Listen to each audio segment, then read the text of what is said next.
Hi viewers, welcome to our channel. Present మనతో పాటు దామ బాలాజీ గారు సీనియర్ జర్నలిస్ట్ ఉన్నారు. వారితో ఒకసారి మాట్లాడదాం. సార్ నమస్కారం సార్. నమస్తే. Sir, deputy CM Pawan Kalyan గారు ఢిల్లీ హైకోర్టుని ఆశ్రయించినట్టుగా తెలుస్తుంది సార్. అంటే తన వ్యక్తిత్వ హక్కుల్ని కాపాడాలని చెప్పేసి కోర్టుని అంటే ఒక పిటిషన్ దాఖలు చేసినట్టుగా చెప్తున్నారు. అంటే ఈ మధ్య కాలంలో హీరోలు కూడా, సెలబ్రిటీలు కూడా కోర్టుకు వెళ్ళడం మనం చూస్తూ వస్తున్నాం. ఇప్పుడు పవన్ కళ్యాణ్ గారి విషయంలో అసలు ఏం జరిగింది, మరి ఎందుకు ఆయన హైకోర్టుని ఆశ్రయించారు, మరి దీనికి సంబంధించి ఎటువంటి వివరాలు ఉన్నాయి, ఏం జరిగే అవకాశం ఉంది సార్ నెక్స్ట్ సార్ దీని విషయంలో? పవన్ కళ్యాణ్ హైకోర్టు ఢిల్లీ హైకోర్టును ఆశ్రయించాడనే వార్త ఇప్పుడు వైరల్ అవుతుంది ఇందాక.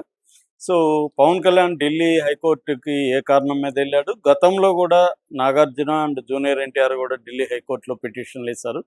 అసలు ఏంటి, ఢిల్లీ హైకోర్టుని ఎందుకు ఎంచుకుంటున్నారు? ఇక్కడ తెలుగు రాష్ట్రాల్లో తెలంగాణ హైకోర్టు ఉంది, ఆంధ్రప్రదేశ్ హైకోర్టు ఉంది. ఇక్కడ హైకోర్టులలో వేయకుండా ఢిల్లీకే ఎందుకు మన తెలుగు సెలబ్రిటీలు అక్కడెందుకు పిటిషన్లు వేస్తున్నారు? అసలు దీని నేపథ్యం ఏంటి? వీళ్ళు ఏమి కోరుకుంటున్నారు? కోర్టు ఇప్పటివరకు ఏం చెప్పింది? ఈ విషయాల గురించి మనం చూద్దాం. ముందుగా పవన్ కళ్యాణ్ది చెప్పుకొని దాని తర్వాత నాగార్జున జూనియర్ ఎన్టీఆర్ చెప్దాం. పవన్ కళ్యాణ్ ఈరోజు పిటిషన్ విచారణకు వచ్చింది ఢిల్లీ హైకోర్టులో. సాయి దీపక్ అని ఆయన very popular pro BJP advocate. ఆయన డిబేట్స్లో కూడా చాలా యాక్టివ్గా ఉంటాడు, బాగా మేధావి కూడా, సుప్రీంకోర్టు అడ్వకేటు. ఆయన పవన్ కళ్యాణ్ తరఫున అటెండ్ అయినట్టుగా తెలుస్తుంది. ఏమి వేశాడు ఈయన పిటిషన్ ఏంటంటే, తన మీద కొంతమంది ఏ వీడియోలు కానీ తన పిక్చర్స్ని, తన వాయిస్ని, తన ఫోటోల్ని, వీడియోల్ని పెట్టి అసభ్యంగా కామెంట్లు పెట్టడం అవన్నీ చేస్తున్నారు. అట్లాగే కామర్స్ సైట్లు, ఈ కామర్స్ సైట్లు కూడా తన ఇమేజెస్ని, తన వీడియోల్ని, తన వాయిస్ని ఉపయోగించుకొని ఇల్లీగల్గా వాళ్ళ గూడ్స్ని ప్రమోట్ చేసుకుంటున్నారు.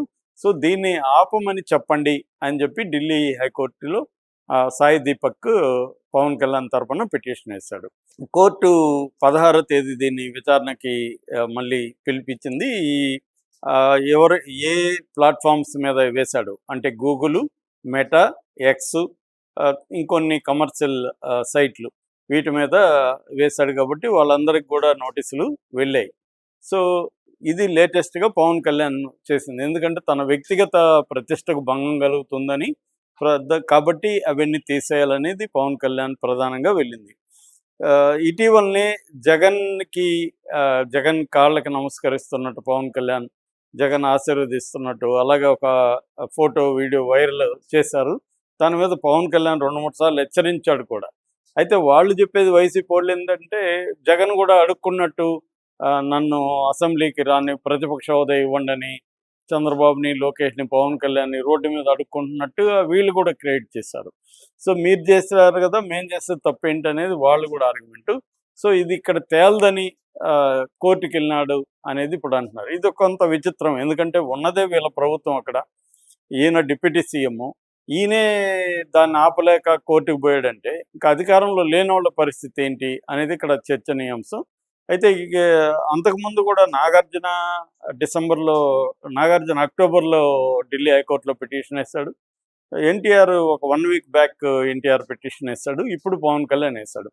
ఎందుకు అందరూ ఢిల్లీకి వెళ్ళి వేస్తున్నారు అనే దానికి లాజిక్ ఏంటంటే, ఢిల్లీ హైకోర్టు పరిధి ఎప్పుడు కూడా జ్యూరిస్డిక్షన్ అంటారు, కోర్టులకి జ్యూరిస్డిక్షన్ ఉంటుంది. ఆ జ్యూరిస్డిక్షన్లో జరిగే నేరాలకు సంబంధించి ఆ కోర్టుల్లో పిటిషన్లు వేస్తారు.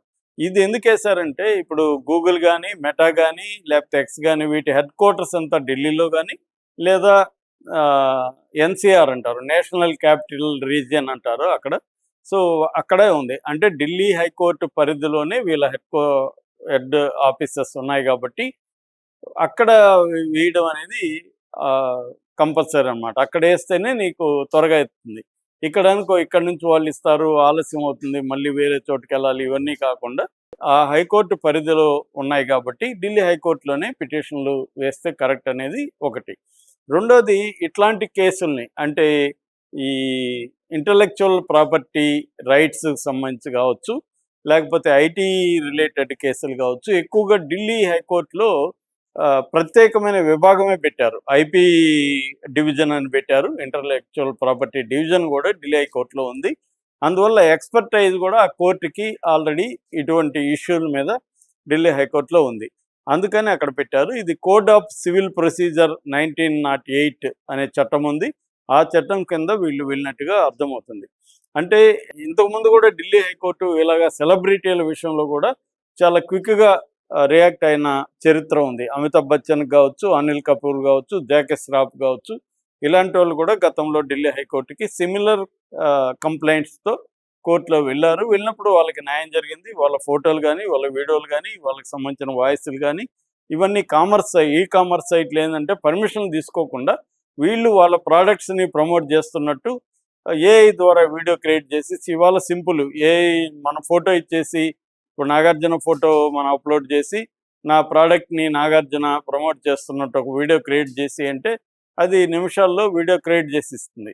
దాన్ని అది ఏఐ అని అందరికీ తెలీదు. ఎందుకంటే పర్ఫెక్ట్‌గా ఉంటది. సో, చాలామంది అదేమనుకుంటారు నాగార్జున వస్తువుని లేకపోతే సేవల్ని ప్రమోట్ చేస్తున్నట్టుగా నమ్ముతారు. సో, నాగార్జునకి ఏమాత్రం డబ్బులివ్వకుండా నాగార్జున అని వీడియో చేసి వాడుకోవడం అనేది వాళ్ళ కంపెనీకి హెల్ప్ అవుతుంది. నాగార్జునకి అది భంగకరం అవుతుంది. ఎందుకంటే తనకి రావాల్సిన రాయల్టీ గానీ, పేమెంట్ గానీ ఏమీ లేకుండానే తనని యూజ్ చేసుకుంటున్నారు. ఇది ఒక యాంగిల్. రెండో యాంగిల్ పొలిటికల్‌గా జూనియర్ ఎన్టీఆర్‌కి నాగార్జునకి పొలిటికల్‌గా పెద్ద ఇబ్బందులు లేవు. అంటే ఆయన్నేదో ట్రోల్ చేసి అవన్నీ లేవు. కానీ ఇటు పవన్ కళ్యాణ్‌కి, ఇటు జూనియర్ ఎన్టీఆర్‌కి. పవన్ కళ్యాణ్‌కేమో ఇటు వైసీపీ వాళ్ళు ఎక్కువగా ఆయన్ని చేయడం అనేది కనిపిస్తుంది.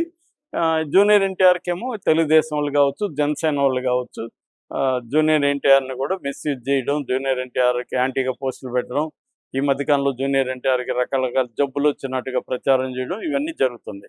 అందుకని ఏందంటే వీళ్ళు ఢిల్లీ హైకోర్టుకి పదే పదే అందరూ ఎందుకు వెళ్తున్నారంటే ఇందాక చెప్పినట్టుగా అక్కడ జ్యూరిస్డిక్షన్ ఒకటైతే, రెండోది ఢిల్లీ హైకోర్టు ఆల్రెడీ దీంట్లో స్పెషలైజ్డ్ సేవలను అందిస్తుంది. క్విక్‌గా కూడా జరుగుతుంది. సో, అందుకని వీళ్ళు అక్కడికెళ్లారు.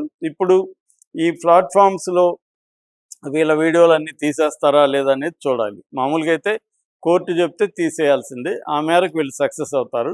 సో, ముఖ్యంగా ఈ కామర్స్ సైట్‌లలో ఇలాంటివి వాడితే వీళ్ళు దాన్ని ఇది చేస్తారు. అంటే గత కొంతకాలంగా ఏమవుతుందంటే మనకి డీప్ ఫేక్ టెక్నాలజీ అనేది బాగా పెరిగింది.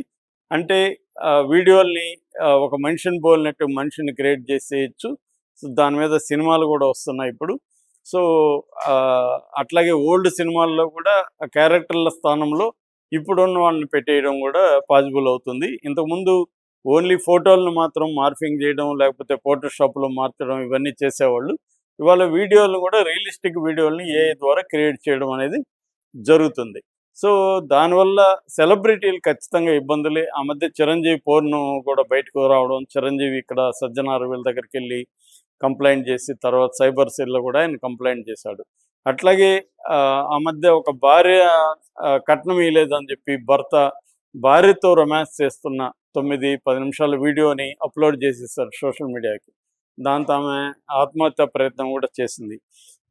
సో, దీంట్లో ఏందంటే ఒకటి రియల్‌గా వీడియోలను అప్లోడ్ చేసేయడం, 2 ఫేక్ వీడియోలను క్రియేట్ చేయడం. మనకి మన 'రష్మిక మందన్న'ది ఫస్ట్ ఆ రకంగా సెలబ్రిటీలది.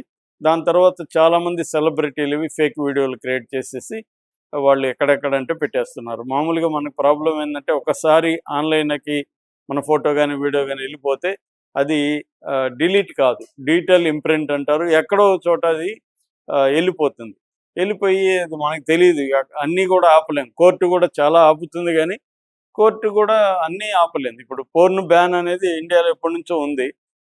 కోర్టు కూడా ఫోన్‌ను బ్యాన్ చేయమని, సైట్‌లు బ్యాన్ చేయమని ఐపీ ప్రొవైడర్‌లకి ఇచ్చింది లిస్టు. కానీ వీళ్ళేం చేస్తారు? ఆ డొమైన్ నేమ్ మార్చేస్తారు. యూఆర్ఎల్ మార్చేసి వేరేది పెట్టేస్తారు. వీళ్ళు రిజిస్ట్రేషన్ చేసుకునేటప్పుడే ఒక 100, 50 డొమైన్‌లు ముందుగానే చేసి పెట్టుకుంటారు. ఒక డొమైన్‌ని వీళ్ళు క్లోజ్ చేస్తే ఇంకో డొమైన్‌తో వస్తూ ఉంటది. ఇలాగ వాళ్ళు ఎన్నన్నా చేస్తారు. మనకి ఇప్పుడు ఐబొమ్మ కూడా అదే చేసింది. ఐబొమ్మ రవి 100 డొమైన్‌లు కొన్నాడు. సో, ఒక డొమైన్ వీళ్ళు క్లోజ్ చేస్తే ఇంకో డొమైన్ పేరుతో వస్తూ ఉంటాడనమాట. ఈ లోపల ఇంకో 10, 20, 30 చేస్తే ఇంకొన్ని మళ్ళీ ఇతను పెట్టుకుంటాడు. కాబట్టి ఇది అంత ఈజీ కాదు. బట్ ఏదో ఒక రూపంలో పోరాడాలి కాబట్టి పవన్ కళ్యాణ్ అండ్ జూనియర్ ఎన్టీఆర్, నాగార్జున ఢిల్లీ హైకోర్టుకెళ్లారు. దీనివల్ల వాళ్ళకి ఏ మేరకు ఊరట దొరుకుతుందనేది చూడాలి మనం. Thank you so much sir.